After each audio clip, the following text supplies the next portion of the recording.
Hi hello ഇന്ന് നമുക്കൊരു garlic butter നാണും അതുപോലെ തന്നെ നല്ലൊരു മസാല ഷവായുടെ റെസിപ്പിയാണ് കേട്ടോ. അപ്പോൾ എല്ലാവരും എൻ്റെ വീഡിയോ കണ്ട് സപ്പോർട്ട് ചെയ്യണേ. അപ്പോൾ ഇതെങ്ങനെ തയ്യാറാക്കണം നോക്കാം. ആദ്യം തന്നെ നമുക്ക് മസാല ഷവായി തയ്യാറാക്കിയെടുക്കാം. അതിനായിട്ട് ഒരു പാത്രത്തിലേക്ക് 10-15 കാശ്മീരി മുളകൊന്ന് സോക്ക് ചെയ്യാനായിട്ട് വെക്കാം കേട്ടോ. ചെറു ചൂടുവെള്ളം ഒഴിച്ചു കൊടുത്തിട്ടൊന്ന് സോക്ക് ചെയ്ത് വെക്കുക 10 മിനിറ്റ് നേരം. ഇനി നമുക്കൊരു മിക്സിയുടെ ജാറിലോട്ട് 10-20 ചെറിയുള്ളി, അതുപോലെ തന്നെ 10-12 വെളുത്തുള്ളി, ഒരു പീസ് ഇഞ്ചി, പിന്നെ ഒരു തക്കാളിയുടെ പകുതി, പിന്നെ മല്ലിയില, പുതിനയില, അതൊക്കെ ഒരു കൈപ്പിടി നിറയെ ഇട്ട് കൊടുക്കാം. ഇനി നമുക്കിതിലേക്ക് 1/4 ടീസ്പൂൺ മഞ്ഞൾപ്പൊടി ചേർത്ത് കൊടുക്കാം.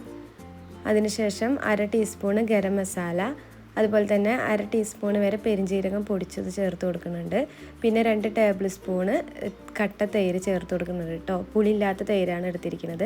പിന്നെ ആവശ്യത്തിന് ഉപ്പിട്ട് കൊടുക്കാം. പിന്നെ നമ്മൾ നേരത്തെ സോക്ക് ചെയ്ത് വെച്ച മുളകുണ്ടല്ലോ, അതും കൂടി ഇട്ട് കൊടുത്ത് നല്ലപോലെ തന്നെ അരച്ച്. ഞാനിപ്പോൾ ഇവിടെ 1 കിലോന് ചിക്കൻ എടുത്തിട്ടുണ്ട്. അത് വലിയ പീസായിട്ട് തന്നെ കട്ട് ചെയ്തിട്ടുണ്ട്. അത് നല്ലപോലെ കഴുകി വൃത്തിയാക്കിയതിന് ശേഷം അതിലേക്ക് ഈ പേസ്റ്റ് ഇട്ട് കൊടുത്തിട്ട് ചിക്കനിലേക്ക് മുഴുവനായിട്ട് പുരട്ടി കൊടുക്കാം കേട്ടോ.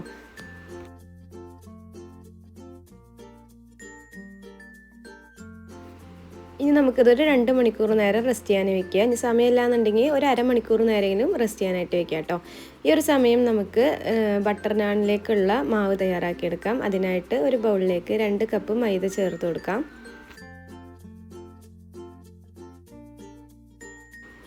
ഇനി ഇതിലേക്ക് 1 ടീസ്പൂണ് ഇൻസ്റ്റൻറ്റ് ഈസ്റ്റ് ചേർത്ത് കൊടുക്കുന്നുണ്ട്. അതുപോലെ തന്നെ 1 ടീസ്പൂണ് പഞ്ചസാര, പിന്നെ ആവശ്യത്തിന് ഉപ്പ് ചേർത്ത് കൊടുക്കാം. പിന്നെ 2 ടേബിൾ സ്പൂണ് ഓയിൽ ചേർത്ത് കൊടുക്കുന്നുണ്ട് കേട്ടോ. സൺഫ്ലവർ ഓയിലോ അതല്ലാന്നുണ്ടെങ്കിൽ ഒലിവ് ഓയിലോ ചേർത്ത് കൊടുക്കാം. ഇനി നമുക്കിത് ചെറു ചൂടുള്ള പാല് ചേർത്ത് കൊടുത്തിട്ട് നല്ലപോലെ കുഴച്ചെടുക്കാം കേട്ടോ. ഒരു 1/2 കപ്പ് വരെ പാല് ചേർത്ത് കൊടുക്കുന്നുണ്ട്. എന്നിട്ട് നല്ലപോലെ തന്നെ നമുക്കിത് കുഴച്ചെടുക്കണം കേട്ടോ. ഒരു 5-10 മിനിറ്റ് നേരം നമ്മൾ ഇത് കുഴച്ചെടുക്കാം. കൗണ്ടർ ടോപ്പിലിട്ടിട്ട് ഞാൻ കുഴച്ചെടുക്കുന്നുണ്ട്. കുഴച്ചെടുക്കും തോറും ഇത് നല്ല സോഫ്റ്റായിട്ട് നമുക്ക് കിട്ടും കേട്ടോ. ഇനി നമുക്കിത് റെസ്റ്റ് ചെയ്യാനായിട്ട് വെക്കാം. ഒരു 2 മണിക്കൂർ നേരം ആകുമ്പോഴേക്കും ഇത് പൊന്തി വരും കേട്ടോ. ഇതിൻ്റെ മുകളിലേക്ക് കുറച്ച് ഓയിൽ ബ്രഷ് ചെയ്തിട്ട് നമുക്ക് റെസ്റ്റ് ചെയ്യാനായിട്ട് വെക്കാം കേട്ടോ. ഇനി നമുക്ക് നമ്മൾ നേരത്തെ തയ്യാറാക്കി വെച്ച ചിക്കനെ കുക്കറിലേക്ക് ഇട്ട് കൊടുക്കാം. എന്നിട്ട് ഒരൊറ്റ വിസിൽ വരുന്ന വരെ ഒന്ന് വേവിച്ചെടുക്കാം. മുഴുവൻ പ്രഷർ പോയതിന് ശേഷം കുക്കർ തുറന്ന് നോക്കിയാൽ മതി കേട്ടോ. അപ്പോഴേക്കും നമ്മുടെ ചിക്കനൊക്കെ നല്ലപോലെ തന്നെ നമുക്ക് വെന്ത് കിട്ടിയിട്ടുണ്ടാവും. ഇനി ഒരു ബൗളിലേക്ക് ചെറുതായി കട്ട് ചെയ്ത് വെച്ച വെളുത്തുള്ളിയും അതുപോലെ തന്നെ മല്ലിയിലയും അതിലേക്ക് കുറച്ച് ബട്ടറും കൂടി ചേർത്ത് കൊടുത്ത് മിക്സ് ചെയ്ത് വെക്കാം കേട്ടോ. അത് നമുക്ക് നാണിൻ്റെ മുകളിൽ ബ്രഷ് ചെയ്ത് കൊടുക്കാൻ വേണ്ടിയിട്ടാണ്. വെളുത്തുള്ളിയും മല്ലിയിലയൊക്കെ നമ്മുടെ ഇഷ്ടത്തിനനുസരിച്ച് നമ്മൾ എത്രത്തോളം ക്വാണ്ടിറ്റിയിലാണ് ഉണ്ടാക്കുന്നത് അതിനനുസരിച്ചിട്ട് എടുക്കാം കേട്ടോ. അങ്ങനെ 2 മണിക്കൂറിന് ശേഷം നമ്മുടെ മാവൊക്കെ നല്ലപോലെ തന്നെ പൊന്തി വന്നിട്ടുണ്ട്. ഇത് നമുക്ക് ഓരോ ഉരുളകളാക്കിയിട്ട് മാറ്റിയെടുക്കാം. പിന്നെ ഓരോ ഉരുളകളും നമ്മളിതുപോലെ പരത്തി കൊടുക്കാം കേട്ടോ. നമ്മൾ ചപ്പാത്തിയൊക്കെ പരത്തിയെടുക്കണ പോലെ പരത്തിയെടുക്കാം.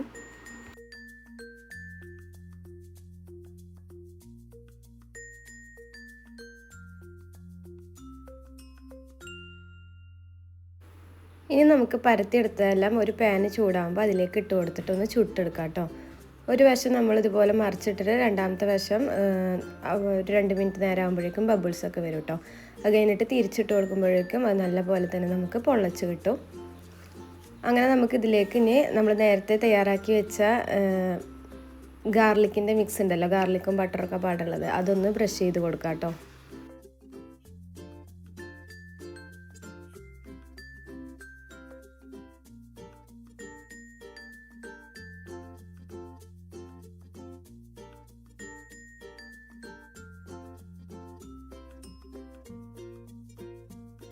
അങ്ങനെ എല്ലാം തന്നെ നമുക്കിതുപോലെ ചുട്ടെടുത്തിട്ട് നമുക്ക് ബട്ടറൊക്കെ ബ്രഷ് ചെയ്ത് കൊടുക്കാം കേട്ടോ.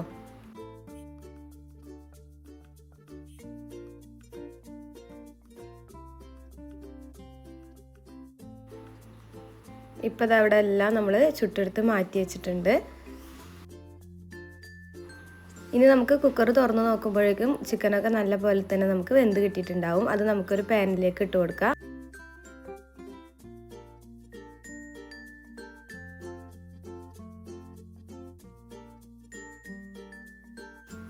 ഇതിലേക്ക് 2-3 ടേബിൾ സ്പൂൺ ഓയിലും അതുപോലെ തന്നെ 2 ടേബിൾ സ്പൂൺ വരെ ബട്ടറും ചേർത്ത് കൊടുക്കുന്നുണ്ട് കേട്ടോ. ഇനി നമുക്ക് നല്ലപോലെ തന്നെ ഒന്ന് ഫ്രൈ ചെയ്തെടുക്കാം കേട്ടോ.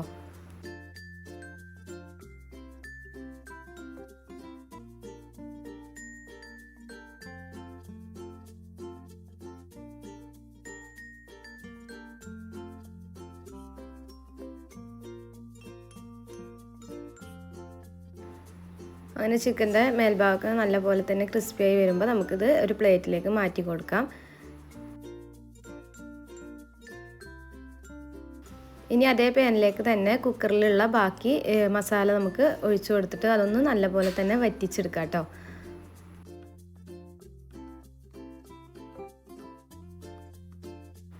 ഒരു 2-3 മിനിറ്റ് നേരം ആകുമ്പോഴേക്കും നമുക്കിത് വറ്റിച്ച് വരും.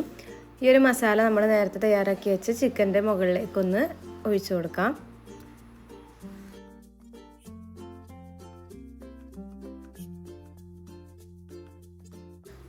അങ്ങനെ മസാല ഷവായി ഇവിടെ റെഡി ആക്കി കിട്ടിയിട്ടുണ്ട്. ഭയങ്കര ടേസ്റ്റാണ് കേട്ടോ അത് കഴിക്കാനായിട്ട്.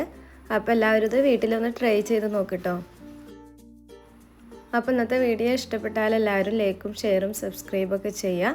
അതുപോലെ തന്നെ എൻ്റെ ചാനൽ ആദ്യമായിട്ട് കാണുന്നവരാണെങ്കിൽ സബ്സ്ക്രൈബ് ചെയ്ത് തൊട്ടടുത്ത് കാണുന്ന ബെല്ലൈക്കൺ പ്രസ് ചെയ്യാൻ മറക്കരുത്. അപ്പോൾ നാളെ മറ്റൊരു വീഡിയോ ആയിട്ട് വരുന്നുണ്ട്. Okay, by.